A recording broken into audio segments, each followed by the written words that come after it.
Bem, verificamos até então algumas falhas para o desenvolvimento correto das nossas vontades e do nosso programa espacial.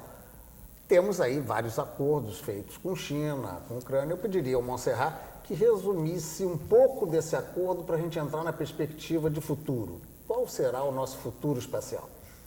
Olha, eu considero que hoje o Brasil tem dois grandes acordos internacionais. Em primeiro lugar, eu coloco o acordo com a China, pelo qual nós já construímos 2 satélites de sensoriamento remoto. O primeiro não foi tão bom quanto o segundo está no ar nesse momento e, pelo visto, emitindo, produzindo, gerando imagens de excelente qualidade e que até podem ser vendidas para outros países, se for o caso. E é um acordo que já existe decisão de crescer, ou seja, se tornar sistemático, com a construção de mais 2, e sendo que nesses 2 a participação é igualitária, ou seja, 50% do Brasil, 50% da China. E sendo que o quarto, o Cibers 4, poderá ser lançado de Alcântara, se nós tivermos condições para isso. Ou seja, esse acordo com o Cibers, no meu entender, é fundamental. Né? E o segundo acordo muito importante que eu reputo é o acordo com a Ucrânia, que foi assinado em outubro do ano passado e que constrói um sistema operacional para lidar com o potencial de Alcântara, fazendo com que seja trazido para o Brasil o Ciclone 4, que é um foguete muito bem prestigiado, com muito boa ficha muito bons antecedentes, né?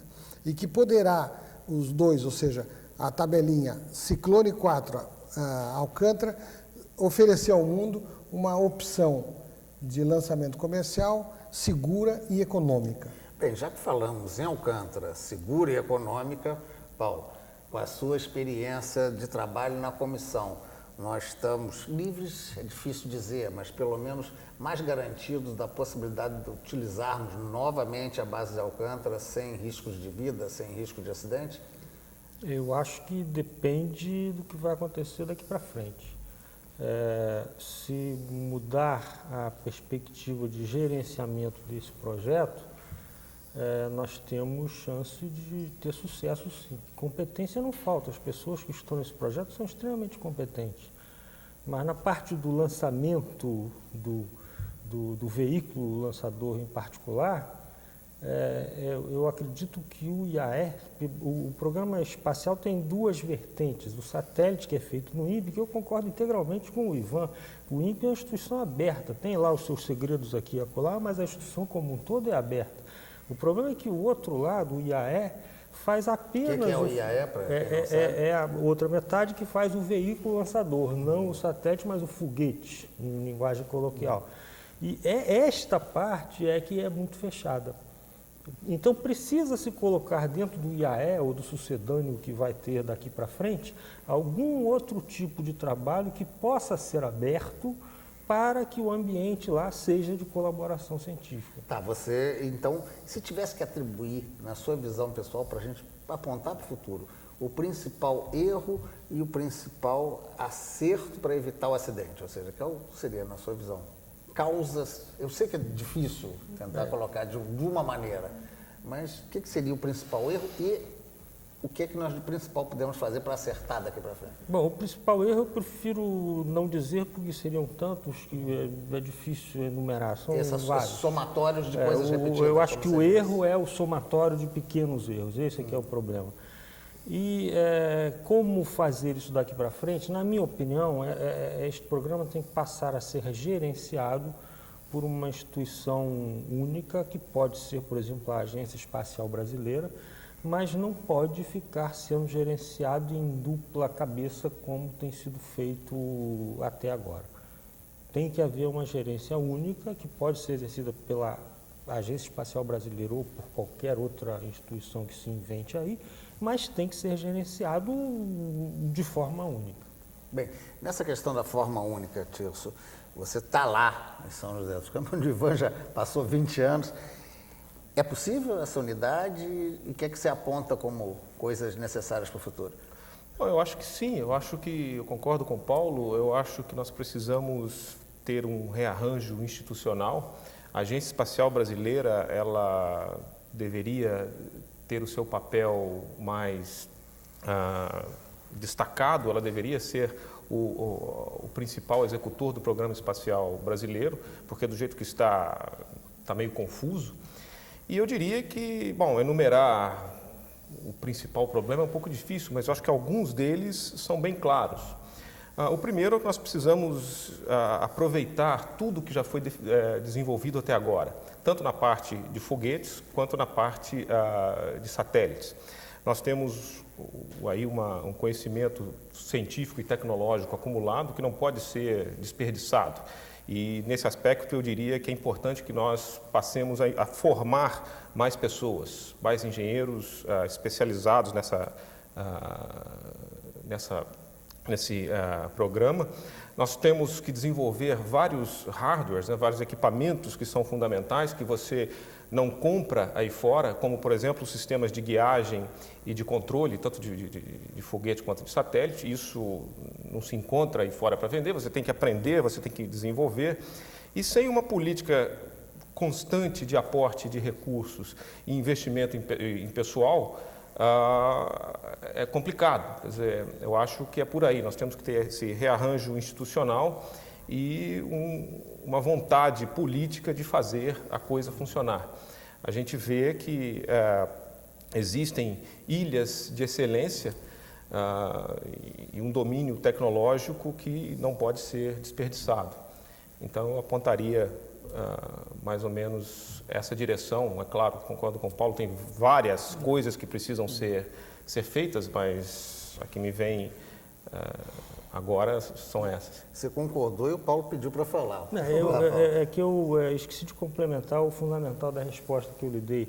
É que para tudo isso, para funcionar no futuro, é necessário existir vontade política da autoridade governamental.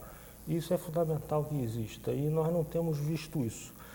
O último homem forte da economia brasileira, no governo passado, deu uma entrevista em que ele declarou o seguinte, que alta tecnologia é uma coisa muito cara para o Brasil. Não estava falando espacial, mas alta tecnologia em geral. É muito cara para o Brasil. Nós não precisamos desenvolver isto aqui. Quando nós precisarmos, nós compramos. Enquanto as nossas autoridades tiverem este tipo de mentalidade, realmente não adianta investir. Bem, eu perguntaria ao Ivan, nesse sentido de investimento, um grande problema da ciência brasileira é que sempre esse investimento, quando a gente fala, pensa no dinheiro do governo. Nós vimos por aqui que quando houve uma atividade bélica, houve um aporte, uma vontade de contratar gente, pagavam mais até, como o Tirso lembrou. O que está faltando de ligação com a indústria brasileira nisso, para haver dinheiro também ou interesse nessa área? Pois é, eu vou responder essa pergunta um pouquinho mais para trás. Eu garanto que na cabeça de cada funcionário do INPE, do CTA, está sempre a ideia de que meu trabalho vai ser utilizado por meu país. Seja o trabalho de formação de pessoal, seja o trabalho de informações que são adquiridas com as nossas plataformas espaciais, seja o trabalho de desenvolvimento de um veículo lançador, de controle, de guiagem no veículo lançador. Dentro da cabeça de cada um está sempre o uso, seja o uso direto, sejam consequências chamadas split-offs, que são resultados paralelos por benefício do país. Existem impedimentos para que essa coisa se concretize que não são características da atividade espacial. Isso ocorre também em qualquer ramo da ciência no Brasil. O que se observa é um descolamento entre o avanço científico e o nosso avanço industrial. Um descolamento que se transformou num fenômeno mais rápido depois das privatizações. É para que todo esse benefício reverta para a sociedade, é preciso que haja uma sequência de ações, pesquisa, desenvolvimento e o produto industrial, né? E você vê que há possibilidade da indústria brasileira tirar proveito dessas pesquisas espaciais? Não há Objetivo? dúvida de que a tecnologia espacial reverte em possibilidade de explorações tecnológicas e industriais.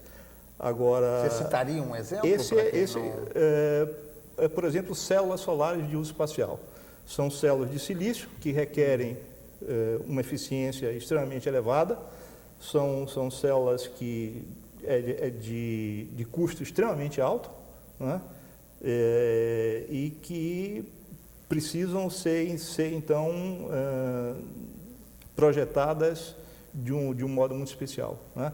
Essas células são utilizadas em faróis, radiofaróis, em estações remotas. Então, existe uma série de usos não espaciais que justificariam essas células, mas você requer uma indústria nacional que se interesse por isso. Então, esse descolamento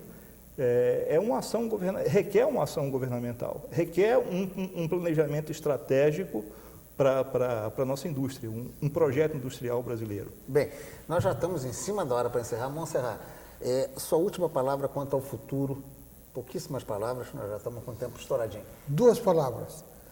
É preciso fortalecer a Agência Espacial Brasileira, que é o potencial de gestão que nós temos hoje disponível. Puxa, objetivo, o seu lado jornalístico.